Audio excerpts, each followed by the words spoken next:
can't believe it, y'all. This is the last week of October. 10 months are almost in a buck. By next Saturday, it'll be November 1st. That's month 11. Thanksgiving, Christmas is around the corner, and football season is really about to start heating up. Good morning, good afternoon, and good evening. Happy Monday. I hope you guys had a phenomenal weekend. Welcome to yet another episode of Monday Evening Quarterback. My name is Christian Simpson, and I am the creator. I'm the founder. I'm the NFL and college football analyst. I am a blogger. I'm a radio contributor, and I am an all-around fan of the sport, just like so many of you. And I decided to put that love into a career, and I started a company called The Daily Blitz, where we specialize in all things football 24/7, 365. Make sure you check out the website, which is thedailyblitz.blog. Enter your email address and become a subscriber today. Of course, it's going to be a jam-packed show once again. I'm going to talk about everything that caught my eye in college football. Week 9 is in the books. Week 8 of the NFL will wrap up tonight. Got a game in Kansas City on Monday Night Football. Washington Commanders, Kansas City Chiefs. I think it would have been a little more of an interesting matchup if Jaden Daniels were playing, but he is out, and Marcus Mariota will be the starting quarterback for Washington. Kansas City, they're clicking, but let's see if they can handle business tonight. I think they do, but we'll talk about that toward the end. Of course, I'm going to go to the phone lines. I'm going to answer questions. I will look back at what caught my eye in Week 8 of the NFL, and we're going to talk awards. I know a lot of NFL shows and podcasts give out like mid-season awards, so I'm going to give mine out. I wrote that list out the other day. Yeah, I still put pen to paper when I want to.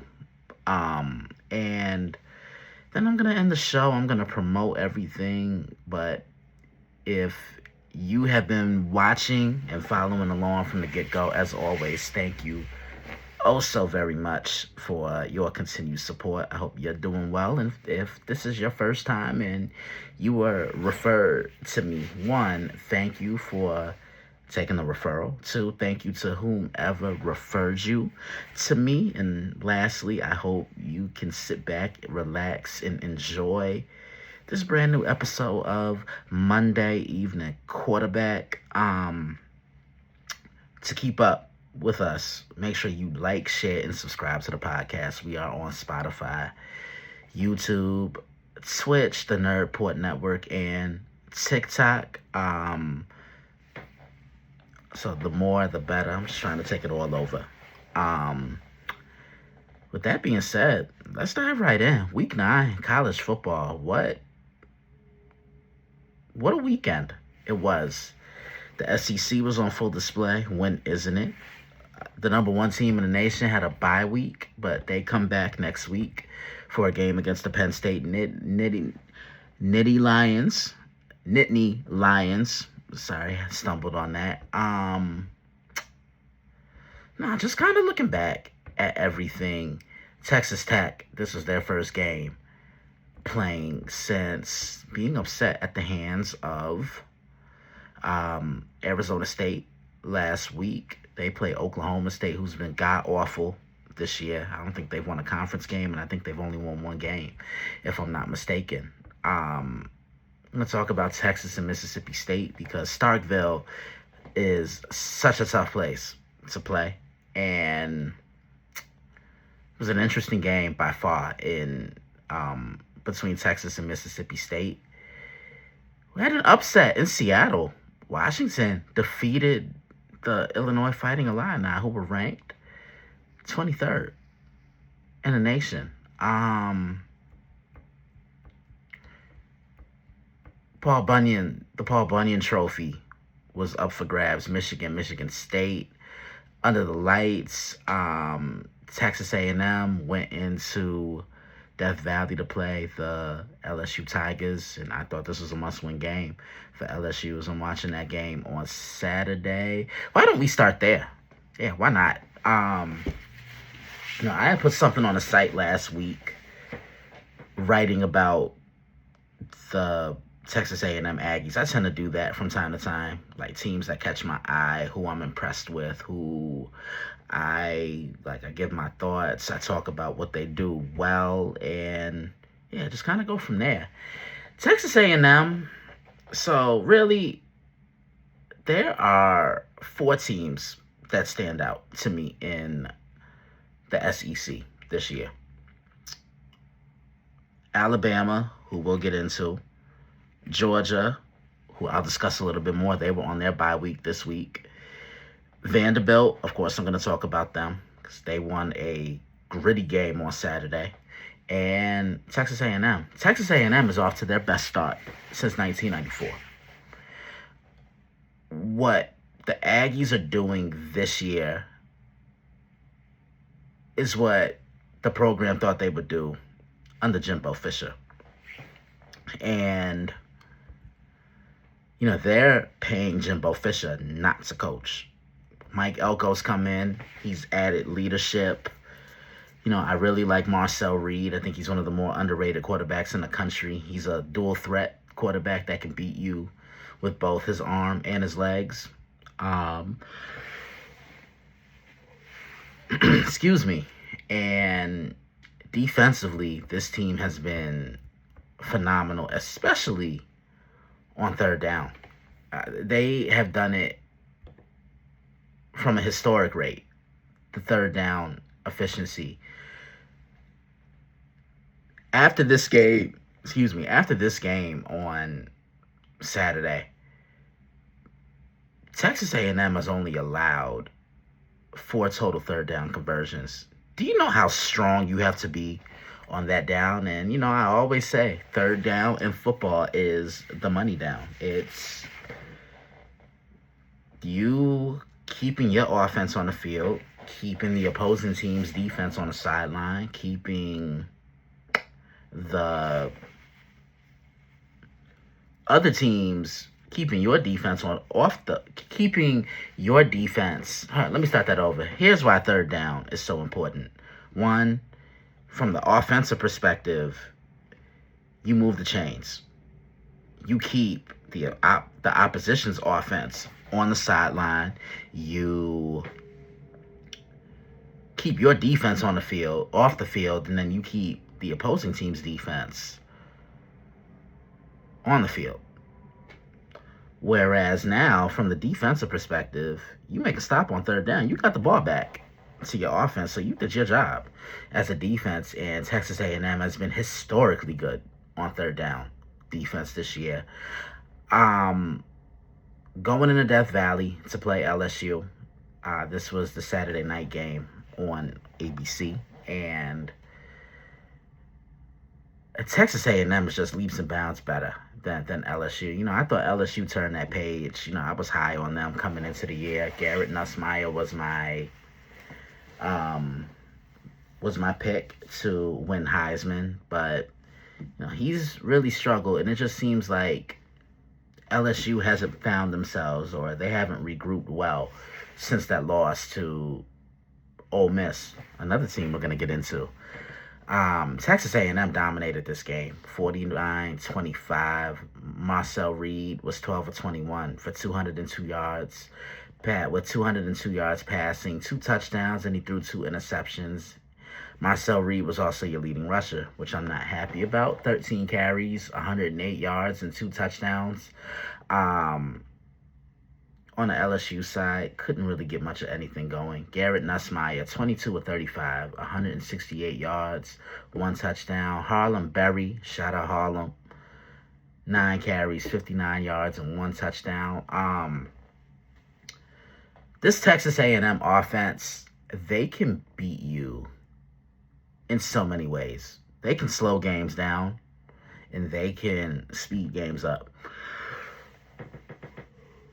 That's the one thing I will say about the Aggies. They're 8-0. They're 5-0 in the SEC. Right now, I feel the only thing that's getting in their way is themselves. There's no other way to put it. They won this game by 24 points on Saturday night. 49-25. And, yeah, Mike Elko would get my vote for Coach of the Year. It was Mario Cristobal, but he decided he wanted to piss me off a couple of weeks ago.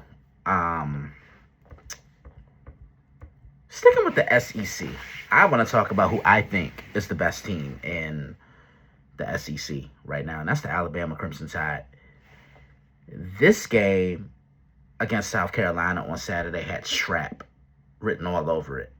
Columbia is a tough place to play, and a lot of people thought South Carolina was going to be that next team to kind of take that next step, but they've struggled this year.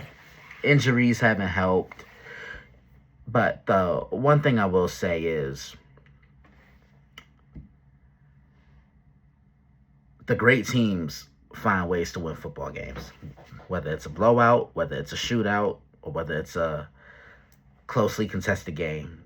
Exactly what this one was. And, LaNorris Sellers is tough. I've said the last few seasons and watching him play, LaNorris Sellers reminds me a lot of David Garrard, who played for the Jacksonville Jaguars. I just think he's a little bit more athletic than anything David was during his tenure in the NFL. Alabama on the other side, entering this game on Saturday, they won their last 6. And I know I sound like a broken record player when I say it, but that loss to Florida State just really seems like it's in the rearview mirror right now.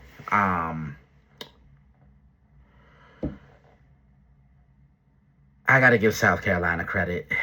They really tried their hardest to stay within this game. One time they were in the lead, but like I always say, when you have a team like Alabama down, you got to keep them down. Alabama fought back. And how about that play call from Ryan Grubb? Letting Jeremy Bernard get his touches. This is why I always say, find ways to get your playmakers the football. Throw a defense off.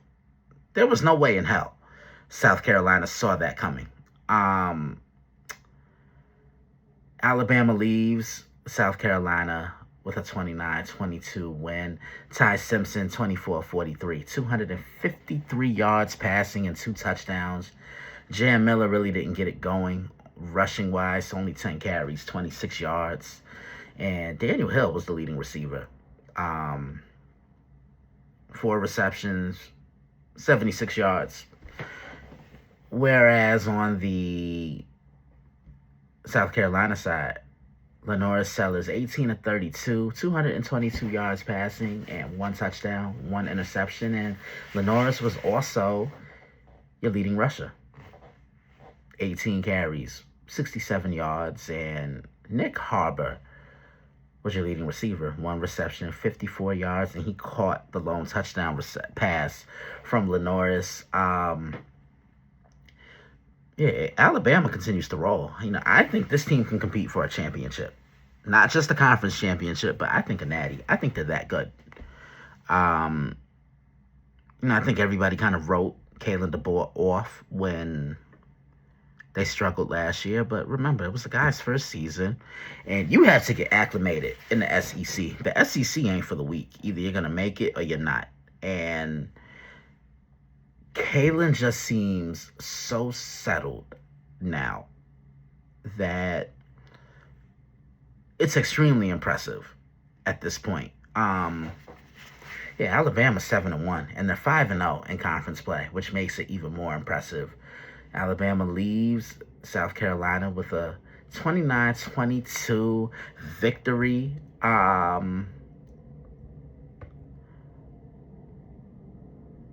Let's stay with the SEC. I had to think where I wanted to go. A game I previewed, Ole Miss, Oklahoma. Now, last week I had the chance to watch Ole Miss. First time getting to see Trinidad Chambliss play. Oklahoma looking to find their rhythm. You know, they bounced back nicely after being embarrassed in Red River against the Texas Longhorns, who I'm also going to talk about.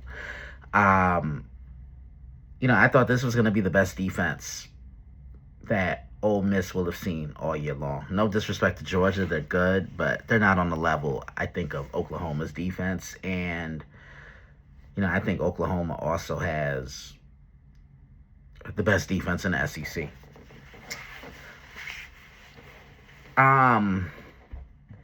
Second time getting to see Trinidad Chambliss play, and I like this kid. And he took this game over 24 of 44, 315 yards passing with one touchdown. John Mateer, 17 of 31, 223 yards, one touchdown.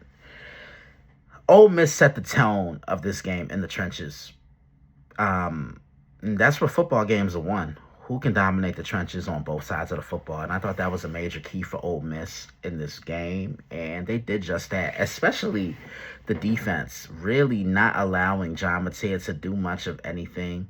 Xavier Robinson was the leading rusher for Oklahoma. But I want to look at that first drive offensively for Ole Miss, because they were getting whatever they wanted, when they wanted it, and how they wanted it. Against a really good defense. Brent Venables is he's going to try to outsmart you. He's going to disguise looks, and then he's going to drop out of that. But this Ole Miss defensive line, they did such a good job of just kind of keeping everything contained. And as far as Oklahoma's offense, Isaiah Satanga, he caught a 76-yard touchdown. He was 6 receptions, 131 yards with that touchdown I just mentioned. I got to give Ole Miss a lot of credit, because Trinidad really spread the ball around. Winston Watkins, Harrison Wallace, who's a veteran, Caden Lee, Deshaun Stribling, Daquan Wright. Lane Kiffin really has a good thing brewing up in Oxford right now.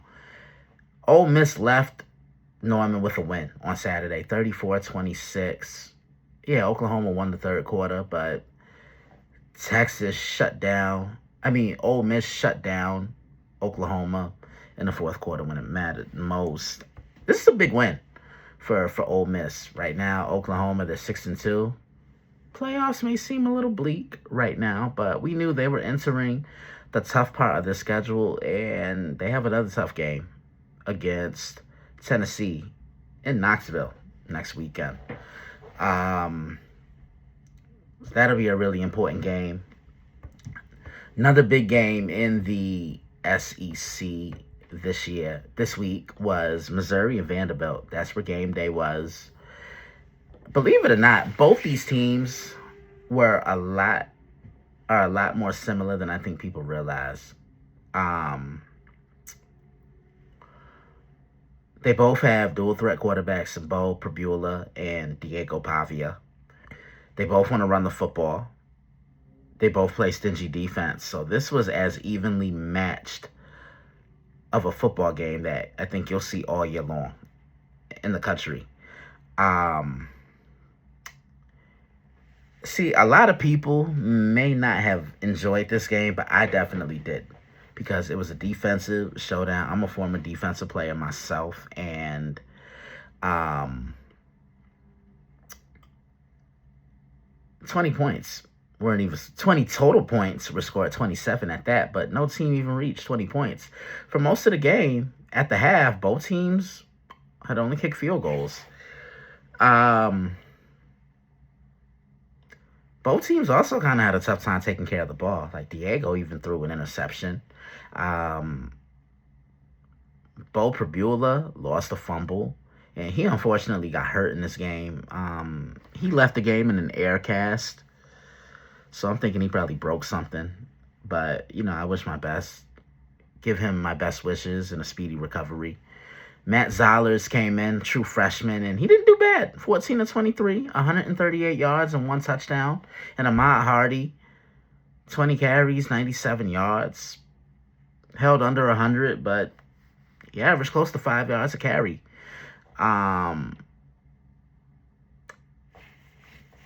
Ole Miss did I mean, not Ole Miss. Vanderbilt did escape with a win, 17-10, in a dogfight, or as I refer to it, a street fight of a football game.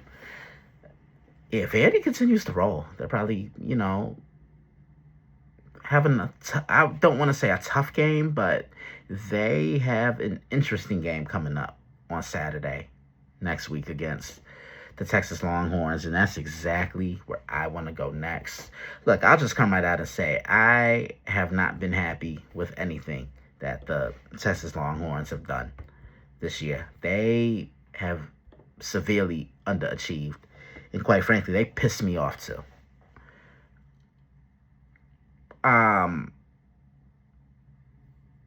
Mississippi State, Starksville, that's a tough place to play. Always has been, always will be, and I even heard Nick Saban allude to that, and he would know. This was another one that had trap game written all over it. Texas isn't ready, nor are they back. So we can stop with all that talk right now. Arch Manning, maybe time to kind of call a spade a spade. I personally think he's a little overrated. Disagree with me on that if you want, but a lot of you were giving him a gold jacket before he even started his NFL career, and you were giving him the Heisman in the summer.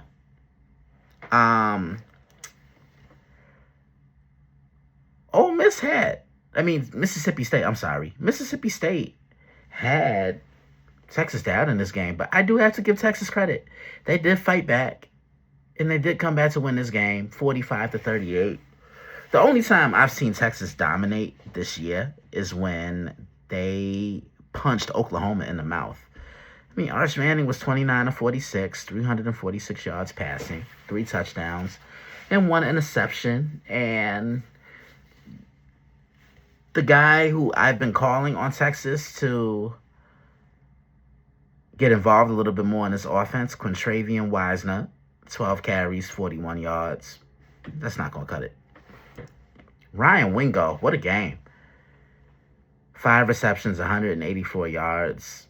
Average damn near close to 37 yards per catch. And Blake Shapen on the Mississippi State side, 26-42, 381 yards and 4 touchdowns.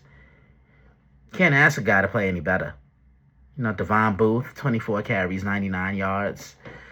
Look, the way Texas has been teeter-tottering and floating around, that's not going to work against Vanderbilt next Saturday at home. But they get a win. They are 6-2. They're 3-1 in the SEC, but I'm still not sold. I'm still not convinced. Texas Tech bounced back big. 42-0 over Oklahoma State. Oklahoma State has just got awful this year. Back to the SEC. Tennessee handled their business against Kentucky, putting up 56-34. Joey Aguilar, very efficient day at the office, 20-26, 396 yards passing, and 3 touchdowns. In the ACC, Louisville handled their business against Boston College. Washington upset Illinois. Wow. And Michigan got the best of Michigan State, 31-20, which is setting up a collision course at the end of the season. Ohio State and Michigan. God, I hope I preview this one. Last year felt so awkward not previewing it because I've done it the last 3 or 4 years or so. I've often referred to Ohio State and Michigan as the Duke and North Carolina of college basketball. Of college football.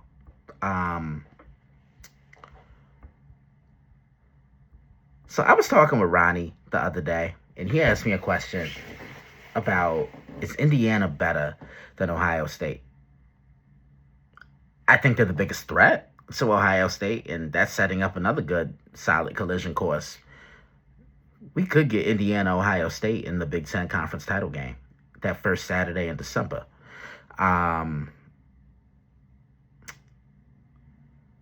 Indiana just dominated UCLA, 56-6.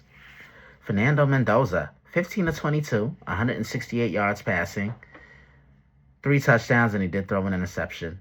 Yeah, this Indiana team they're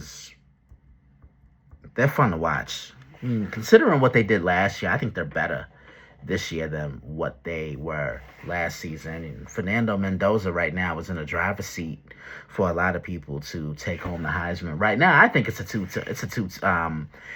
two-person race between Fernando Mendoza and Ty Simpson of the Alabama Crimson Tide. No relation. Yeah, they put up 56 to be exact, on UCLA. No, I'm not going to say Indiana's better just yet. I mean, Ohio State is the number 1 ranked team for a reason. But Ohio State, I just think they're a little bit more experienced in coaching and just like a lot of their perimeter players and stuff like that. But that would be such a fun game to watch. Indiana, Ohio State. Yeah, and that's all I pretty much have for college football. Miami also bounced back against Stanford. And we got good Carson back this time. BYU handled their business against Iowa State, 41 to 27. Yeah, it was definitely an entertaining, as always, week of college football action. But that is all I have for college football. We're going to go to the phone lines. When I get back, I will be looking at what caught my eye in the NFL, give a little more of a preview of Monday Night Football tonight, which is the Kansas City Chiefs hosting the Washington Commanders. And we'll talk about that when I get back. Let's go to the phone lines, enjoy the music, and I will see you back here shortly.